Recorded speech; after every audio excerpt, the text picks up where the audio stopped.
Давам ти едно невидимо тесте, което искам да разбъркаш и да си избереш карта от невидимото тесте. Сигурно се струва супер банално, супер странно да ти дам невидимо тесте и ти просто да си бъркаш това тесте. Ето невидимото тесте, разбъркай го и си избери една карта от произволна. Вземи в себе си и върни останалите карти.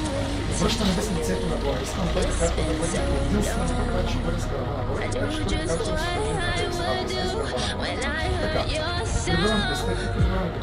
Си отворям това. Ще повярваш ли, ако това тесте, твоята карта бъде единствената, която е с гърба нагоре? Коя е твоята карта?